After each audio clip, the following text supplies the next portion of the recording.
తెలంగాణలో లోక్సభ ఎన్నికల్లో సత్తా చాటడమే లక్ష్యంగా కాంగ్రెస్ అడుగులు వేస్తోంది.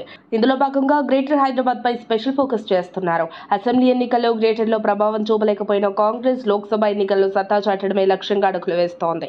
లోక్సభ ఎన్నికల్లోపు గ్రేటర్లో పార్టీని బలోపేతం చేసుకోకపోతే 4 ఎంపీ స్థానాలపై ప్రభావం పడుతుందని కాంగ్రెస్ అంచనా వేస్తుంది. అందుకే ముందస్తుగా బీఆర్ఎస్ బీజేపీ కార్పొరేటర్లను తమ పార్టీలోకి ఆహ్వానించింది. అసెంబ్లీ ఎన్నికలకు ముందు ఖైరతాబాద్, మాదాపూర్, హఫీజ్పేట, రహ్మత్ నగర్ డివిజన్ కార్పొరేటర్ల చేరికతో బల్దియాలో కాంగ్రెస్ కు 6 సీట్లు పెరిగాయి. కాంగ్రెస్ అధికారంలోకి వచ్చాక వివిధ స్థాయిల్లో ఉన్న అగ్రనేతల సంప్రదింపులు, బీఆర్ఎస్ అధిష్టానంపై అసంతృప్తితో మాజీ మేయర్ బొంతు రామ్మోహన్ తో పాటు ఆయన సతీమణి చెర్లపల్లి డివిజన్ కార్పొరేటర్ శ్రీదేవి హస్తంగుటికి చేరారు. బోరబండ బీఆర్ఎస్ కార్పొరేటర్, మాజీ డిప్యూటీ మేయర్ బాబా ఫసియుద్దీన్ కూడా కాంగ్రెస్ కండువా కప్పుకున్నారు.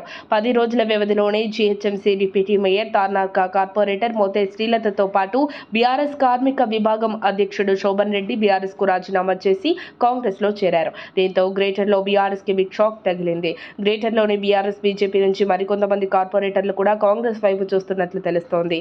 తమ నియోజకవర్గ ఎమ్మెల్యే కాంగ్రెస్ లో చేరితే తామంతా అదే పార్టీలోకి వెళ్తామనే ఆలోచనలో ఉన్నారని సమాచారం. సమీప భవిష్యత్తులో గ్రేటర్లోని కొందరు ఎమ్మెల్యేలు పార్టీ మారితే బీఆర్ఎస్ నుంచి పెద్ద ఎత్తున కార్పొరేటర్లు కాంగ్రెస్లో చేరే అవకాశాలు కనిపిస్తున్నాయి. ఈ క్రమంలో ఎమ్మెల్యే దానం నాగేందర్ హస్తం వైపు అడుగులు వేయొచ్చని తెలుస్తోంది. దానం కాంగ్రెస్ నుంచి కారెక్కారు. ఇప్పుడు కారు పార్టీ అధికారంలోకి లేకపోవడంతో తిరిగి కాంగ్రెస్ కూటికి చేరే ఆలోచనలో ఉన్నట్లు తెలుస్తోంది. ఇప్పటికే కాంగ్రెస్ నాయకత్వంతో దానం టచ్లోకి వచ్చినట్టు చెబుతున్నారు. అన్ని అనుకున్నట్టు కుదిరితే లోక్సభ ఎన్నికల్లోపే దానం కారు దిగి హస్తం కండువా కప్పుకోవచ్చనే చర్చలు సాగుతున్నాయి. మరిన్ని అప్డేట్స్ కోసం మా కాయ్ టీవీని సబ్స్క్రైబ్ చేసుకోండి.